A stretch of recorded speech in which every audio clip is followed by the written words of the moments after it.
Salutations, everybody. It is Matty here today, and after sitting down, processing everything for a little bit, and coming to a place of acceptance, understanding that Todd Howard and company are absolutely going to swindle me this fall as I buy another edition of Skyrim to add to my stacking collection, I gotta say, pardon me if I get a little bit excited now, okay? Because I've accepted that this is what's going to happen, but not only that, I'm not getting hyped, okay? Just a little bit of excitement here because new content is coming to one of the most definitive games in my lifetime, all right? And I think we can all understand each other on that front. But now we're starting to get a little bit of distinguishment on what that content is, and that's pretty important. Still no price tag, not sure what Bethesda's doing, but we'll get those answers later, and of course, we'll talk about that in a separate video.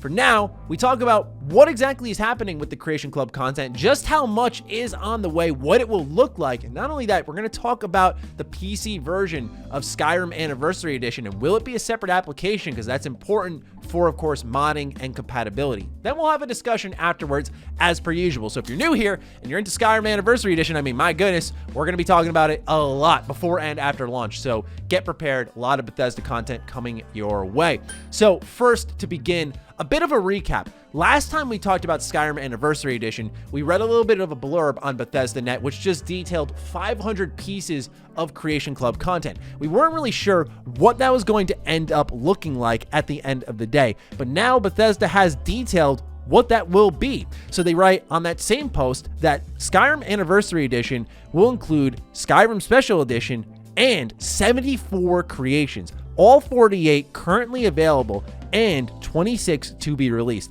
These showcase over 500 plus individual elements such as quests, items, armor, houses, etc.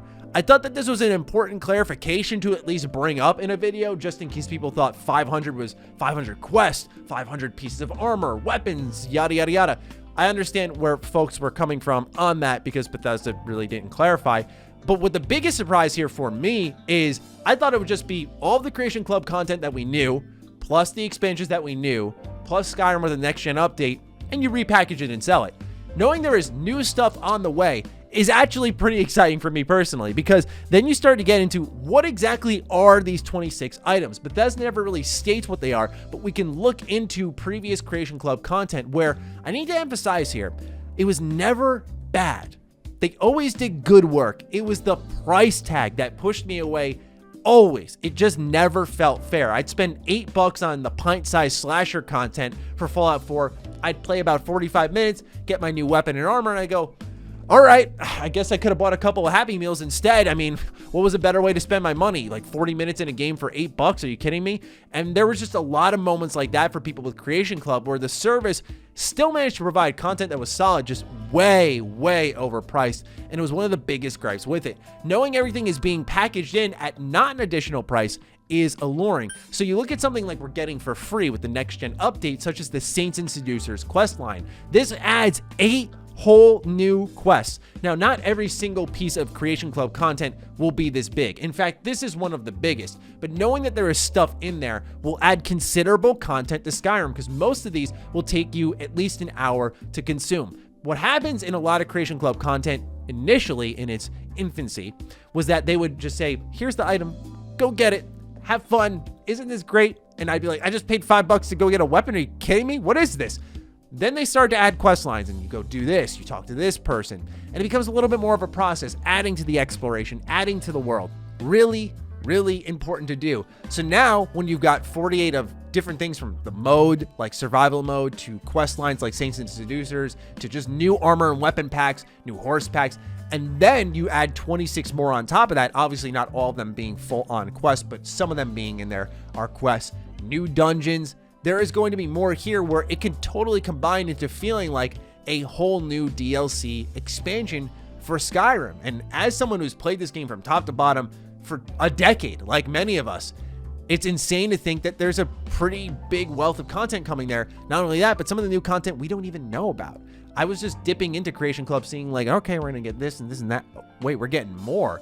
And we actually have an idea of what some of that more will look like. So there's this file called Skyrim.ccc. Shout out to my buddy Juicehead, who did unearth this and put it in his video. I want to put a spotlight on it as well, because this file was last updated with the final Creation Club update for Skyrim, which came November of 2019. Also, by the way, Fallout 4 had its final update that same month. Fallout 4 Special Edition, we'll talk about it in a separate video, but let's focus on Skyrim here. So this whole list includes every piece of Creation Club content to land in Skyrim. What's interesting is there were 2 pieces in there that never saw the light of day. Those were Necro Spells and Necro House. Now, if you go over to Nexus, you'll actually find that there is a Necro Arts spell pack. And so I imagine this will bring necromancy into Skyrim through Creation Club. I think that would be a safe assumption that this would be one of the content releases. Necro House, I don't think I needed to get into an explanation. You take a teleport spell and it'll bring you to a brand new player home. I imagine there will be some of those within the 26 pieces. So, make sure your expectations are realistic here. Maybe it's adding a couple of quest lines, couple of dungeons, couple of player homes, couple of pieces of items, of armor and weapons, all of that good stuff. And that to me would be perfectly fine. Of course, a price tag will adjust those expectations, but on paper right now, that's exciting. But we can get some samples of that through Nexus already to see what that's like. And keep in mind, most of the stuff that's been added here through Creation Club, one of the biggest battling points for the system was, why would I buy it? I can go mod it. So having Bethesda package everything in to an update with next-gen stuff, I think overall it's pretty solid for the game, but it's going to really depend on that price tag, because I got to be real, I don't trust them to just put this at like a $10, $20 upgrade area. I think it'll be more like $40, and I'm going to be interested to see how people react to that, but time will tell on that. That's just my level of trust right now for them and their pricing schemes, because they really haven't done a good job between the Atomic Shop and Creation Club. It's just kind of a hazy area for Bethesda, if I'm honest. Now we move into the PC version. This is something that we don't have full clarification on, but a little bit more information on. This came through the Bethesda Game Studios Discord, where Cartography, who works at Bethesda Game Studios, had responded to a couple of people asking about whether or not Anniversary Edition would be Skyrim Special Edition with Creation Club content and not a whole new installation, to which he says he's just repeating what is over on Bethesda Net and linking the article that we just read, just so folks don't think I'm sharing exclusive information. So when he was asked, you don't have any more information than we do, he says, I mean, I have tons of information you don't have, but I'm only sharing things that have been publicly announced. I don't want folks trying to scroll through Discord for extra information, which, hey, what's up? That sounds a lot like some nosy ass YouTuber. Those scumbags, man, they gotta settle down, don't they? All right. Anyway, point being is, I feel when you're not saying something, you're kind of saying something. That's how I've always read PR in general. I don't want to put the spotlight on their server and saying like, oh, look, confirmation. But I feel like that was an opportunity to be like, no, that's not the case. And maybe he was just told don't share anything.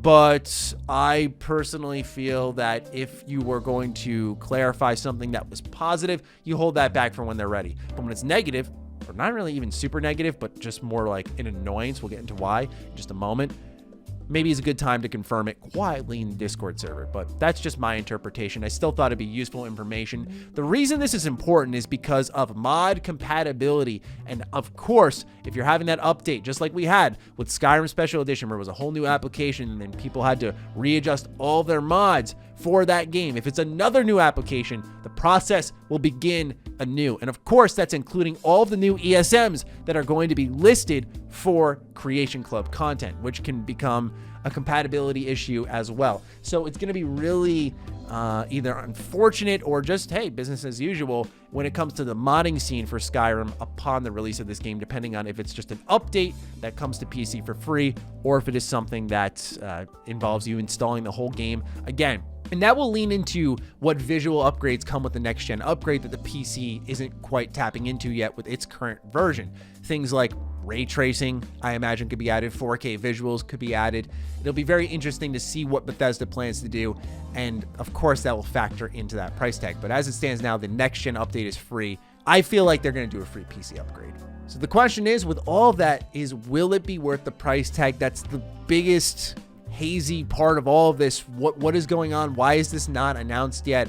I don't know. I'm not trying to be impatient or annoying. Just I look at it and think, isn't that something you kind of announce with the game right away? And I guess since pre-orders aren't available, like, who cares? But you also have to ask the question of Fallout 4 Special Edition, given the idea that they stopped Creation Club content then. So are they looking at the timing of releases? And then, of course, did the Creation Club content stop because of a lawsuit? There was a lawsuit involving Creation Club supposedly needing to be a part of the Season Pass offering. So Bethesda's in a bit of an interesting spot here, but I'll be curious to see how they respond to the fan demands. But right now, it's looking like Skyrim Anniversary Edition is, at least to me, a little bit bigger than expected, given that this new content is specifically going to be brand new. So I'm looking forward to it, and I'd love to hear your thoughts on this in the comments down below. How do you feel about the latest additions to Skyrim Anniversary Edition? Of course, we will be bringing more to the table as more is unveiled and talking about it further and further. So I hope to see you in the next video, and other than that, take good care of yourselves. Be sure to follow me on Twitter, follow me on Instagram. Those links are in the description down below. And a big thank you to all the patrons, all the members who continue to support the content here. Stay sexy, stay active. I love you all. Peace.